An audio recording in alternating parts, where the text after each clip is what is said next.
આખા વર્લ્ડમાં શ્રેષ્ઠ તમે છો, આ એક આદિવાસી પ્રજાતિ તમે શ્રેષ્ઠ છો આખા વર્લ્ડમાં. હવે આપણે નવેસરથી ઘોષિત નથી કરવાનું કે આપણે સર્વશ્રેષ્ઠ છીએ, નો ડાઉટ, પણ આવનારી પેઢી માટે, આવનારા ભવિષ્ય માટે આપણે આપણા વારસામાં શું આપી શકીશું, બાળકોને કઈ રીતના પુરવાર કરી બતાવીશું, એના માટે જો સૌથી તમે અન્યાયની વાતો કરતા હો ને તો સાથીઓ, અન્યાય એટલા માટે થાય છે, સમયની મર્યાદા છે એટલે મારી વાત શ્રેષ્ઠ નથી કરવી, પણ હું કહી દઉં છું અન્યાય બીજું કોઈ નથી કરતું, અન્યાય કોઈ બીજી કોમ નથી કરતી. જો આ બીજી જે પબ્લિક છે ને એમને હું કહેવા માંગુ છું, અન્યાય આપણા લોકો જ કરે છે. એનો પોઈન્ટ છે, ક્યાં પોઈન્ટ છે એમ કે છે અહીંયા બધું નાશકૂદ કરી લક્ષરો ભાષણ આપીને જતા રહ્યા. આવા તમે તૂટીને મરી જાઓ, એક પેઢી જતી રહે, લક્ષરો આપવાથી પરિવર્તન ના આવે. પણ એક મુદ્દો છેલ્લા પોઈન્ટની વાત કરીને હું પૂરું કરું છું. વખતે જો આપણા વિસ્તારની અંદર જનપ્રતિનિધિ ચૂંટાયેલા છે ને સાહેબ, જો હું માની લો ખેડબ્રહ્મા પોચીના દાતા એડા નબીરગઢ, હું માનું ત્યાં સાત બી આંગળીના વેઢે ગણી શકાય એટલા માણસો છે, 50 માણસો. જો 50 માણસો કોંગ્રેસ બીજેપી બાપ આપ ને A to Z આ એક મંચ ઉપર અહીંયા આવી જાય, પછી આખા વિસ્તારની અંદર ક્યાં માઇકાલાલની તાકાત છે, વિસ્તારની અંદર બિના દિવાસી પગ મૂકી જાય, કોઈની બાપની તાકાત છે. હું જ્યારે ચૂંટણીએ ત્યારે હું એવો મેસેજ લખું વિસ્તારની અંદર મોબાઈલથી કે મારા કાર્યકર્તા મિત્રો બધા અહીંયા ભેગું થવાનું, ફલાનું દીકરું ફલાનું કેમ કરું, કે પાર્ટીને કરું, કોઈ પાર્ટીને હું મારા સમાજને મેસેજ કરું છું.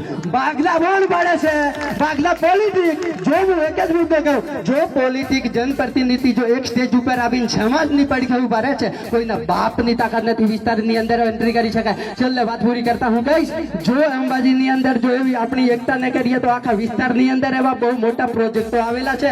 અંબાજીની આજુબાજુના ગામડાઓ તમે તૂટીને મરી જશો ને તો આપણે છાત પારે છે કે A to Z છે, ઉખાડીને ફેંકી દે છે. આવનારા ટાઈમ માટે ઘણાના મકાનો હકાનો જતા રહેલા છે. તો એકતાની વાત છે, તમે જે એકતાની વાત કરો છો ને એ એકતા આપણે સૌએ આખા વિસ્તારમાંથી ભેગા થઈ જે લોકો જનપ્રતિનિધિ ચૂંટાયેલા છે એમને કહેવાનું છે કે તમે બધા એક મંચ ઉપર આવો. પહેલા એમને ભેગા કરવાના છે, આપણે સંયમભૂ ભેગા થઈ જઈશું. આપે કોઈ એકબીજા નડતા નથી. જ્યારે આ લોકો જનપ્રતિનિધિ ચૂંટાયેલા આવીને એક સ્ટેજ ઉપરથી સરકારને લલકાર છે, સરકાર માણસો અમારા છે, તો સરકારને નાકે દમ લઈ દેવાની આપણામાં તાકાત છે સાહેબ.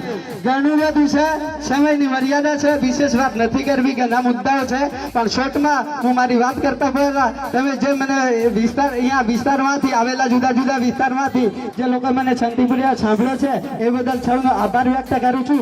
એટલા માટે હું દર વખતે કહું છું, સરકારને લલકારું છું, અમારી સેલ જ કસરત કરે. આવનારા ટાઈમ માટે આદિવાસી વિસ્તારની અંદર જો તમે અવાજ દબાવવાનો પ્રયત્ન કર્યો છે ને તો અમારા ભીલ પ્રદેશની માગણી એમને એમ નથી, અમારી પુરખોની માંગ છે.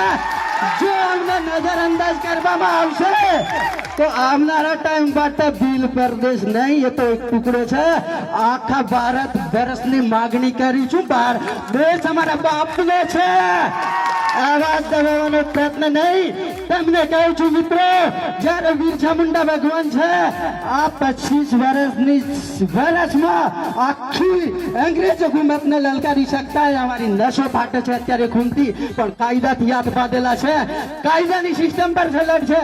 પણ આ પોલિટિક લોકો તમને આપણા સમાજને ગુમરાહ કરી ખરેખર સૌથી શ્રેષ્ઠ આપણા સમાજને જો કોઈ દબાવવાનો પ્રયત્ન કરતો હોય તો આપણા જનપ્રતિનિધિ છે, બીજાના તો કોઈના માઇકલાલ નથી કોઈ દબાવી શકે. હું મારી વાત પૂરી કરું છું. હું કહેવા માંગુ છેલ્લે એડવોકેટ મહેશ બંસીભાઈએ કીધું હતું એમ કે મને અહીંયા દબાવવા માટે પ્રોગ્રામ નથી કરવા દેવા. આપણે એવી એકતા કરવાની છે મિત્રો કે આવનારા ટાઈમ માટે આ હોસ્ટેલ અહીંયા સ્કૂલની અંદર જ્યારે ત્યારે પ્રોગ્રામ કરવાનો થાય કે સાહેબ કોઈ પણ વિસ્તારની અંદર તો આપણે મંજૂરી નહીં, પણ એમનો પ્રોગ્રામ કરવો હોય તો આપણી મંજૂરી લેવી પડે. એ એકતા કરવાની તાકાત છે. એ વાત સાથે હું મારી વાત પૂરી કરું છું. જય જોહાર, જય આદિવાસી, જય ભીલ પ્રદેશ.